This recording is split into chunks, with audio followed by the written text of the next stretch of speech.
الحمد لله رب العالمين والعاقبة للمتقين والصلاة والسلام على رسول خير خلقه محمد وآله وأصحابه أجمعين.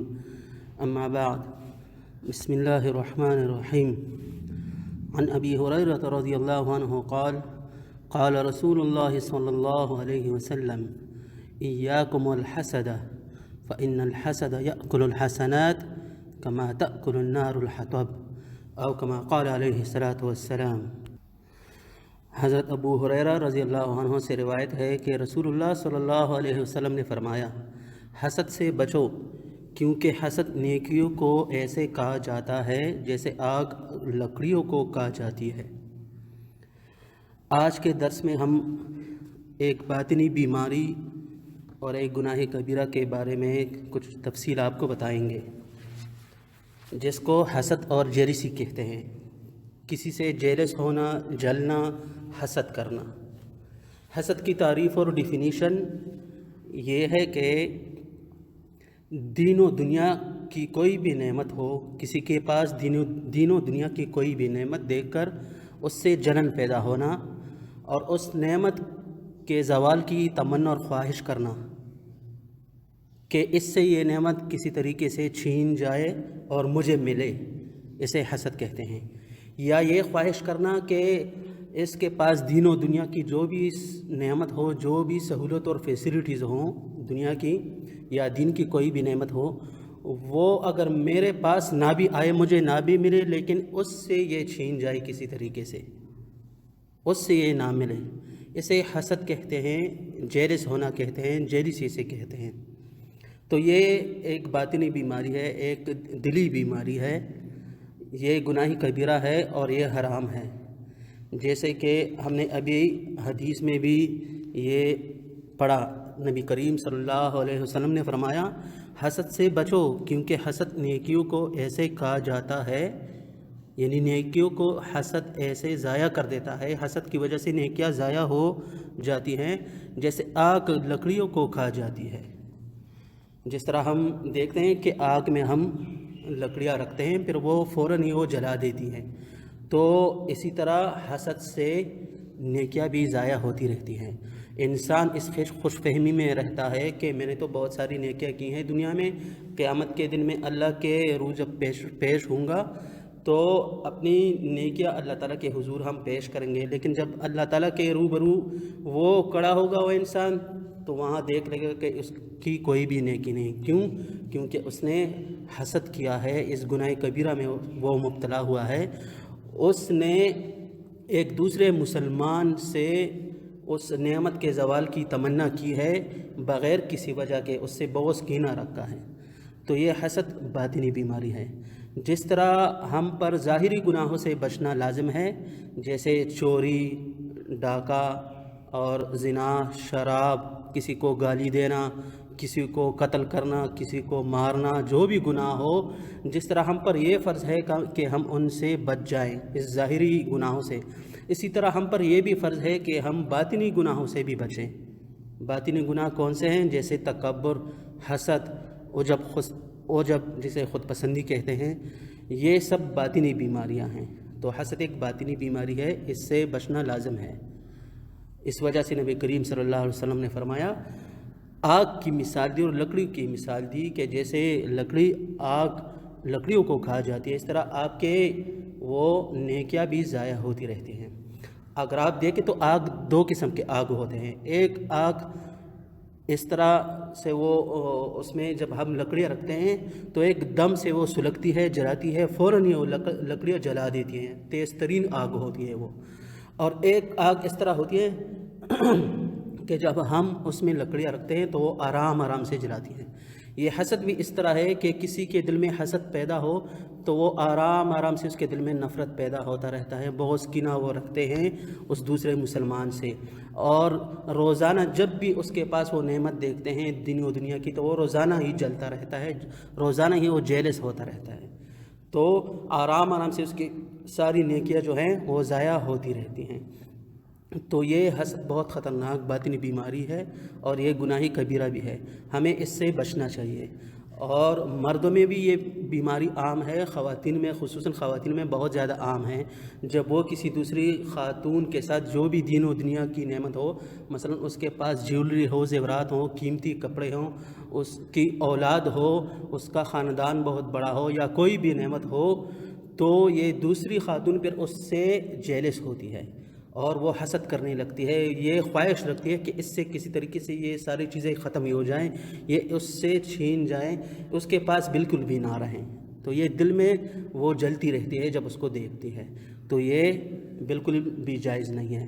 اسی طرح وہ دوسری عورت کے لیے بھی تکبر اور نمائش جائز نہیں ہے۔ جو دوسری عورت ہے جس کے پاس مال و دولت ہے، زیورات ہے، جیولری ہیں، اس کا بڑا خاندان ہے اس کے، اور کافی ساری اولاد ہیں اس کی، تو اس کے لیے بھی تکبر حرام ہے، لیکن اس کے علاوہ اس دوسری عورت کے لیے حسد کرنا بھی حرام ہے۔ تو حسد بہت خطرناک بیماری ہے۔ حسد کے علاوہ ایک اور چیز ہے جسے رشک کہتے ہیں، اور عربی میں اسے غیبتہ کہتے ہیں، غین با اور طا آخر میں ہا، غیبتہ۔ غیبتہ جسے ہم اردو میں رشک کہتے ہیں، رشک جائز ہے۔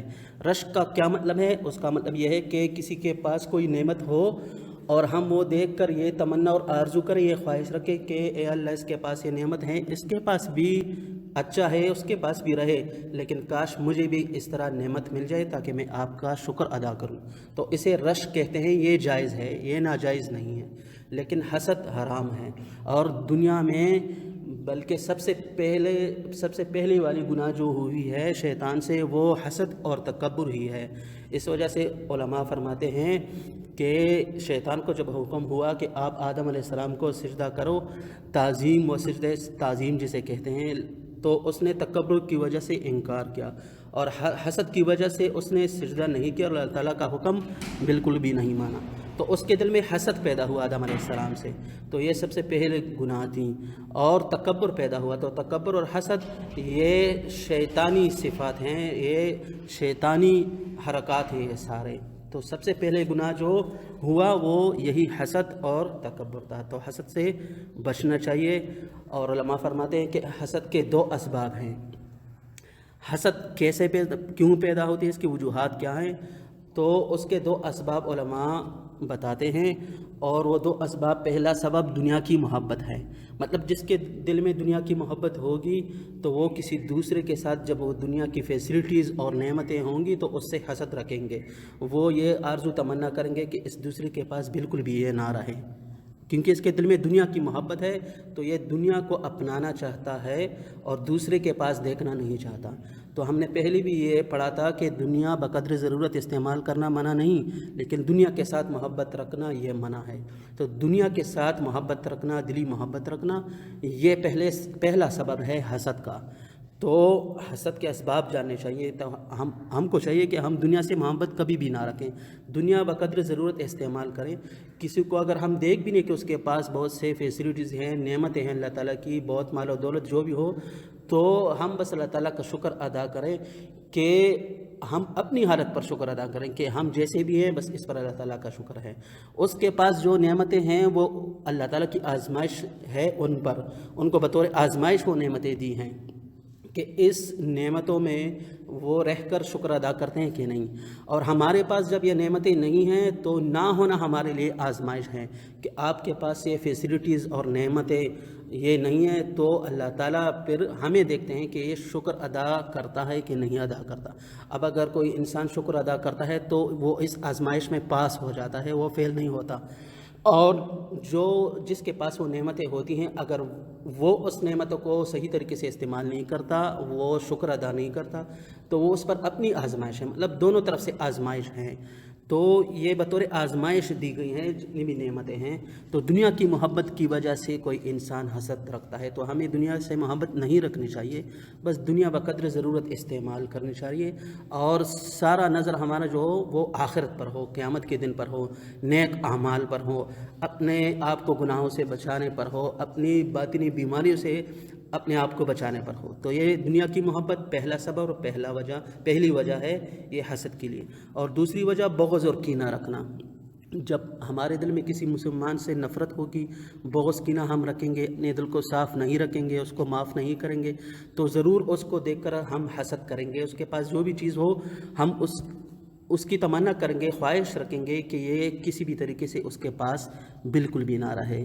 تو بغض کینہ آپس میں نہ رکھنا یہ حسد کا دوسرا سبب ہے۔ تو دنیا سے محبت بھی نہیں رکھنی چاہیے اور بغض کینہ بھی کسی سے نہیں رکھنا چاہیے، اگنور کرنا چاہیے، جو بھی بات ہو اس کو ہم اگنور کریں بس۔ یہ دو اسباب ہیں حسد کے لیے۔ تو ہم نے یہ حسد کے بارے میں تفصیل پڑھ لی۔ اب اس گناہ کبیرہ سے اپنے آپ کو بچانا ضرور ہے، اپنے نیکیاں ضائع نہیں کرنی۔ جیسے آگ لکڑیوں کو کھا جاتی ہے، اس طرح ہم نے اپنے نیکیاں ضائع نہیں کرنی کہ حسد ہماری نیکیوں کو کھا جائے۔ ہر صورت میں حسد سے آپ کو اپنے آپ کو بچانا ہے۔ اگر کبھی یہ وسوسہ پیدا ہو کسی کے خلاف ہمارے دل میں تو دعائیں مانگنی چاہیے، اپنے لیے اللہ تعالیٰ سے مدد مانگنی چاہیے، استغفار کرنا چاہیے اور تعوذ اعوذ باللہ من الشیطان الرجیم یہ کثرت سے پڑھنا چاہیے۔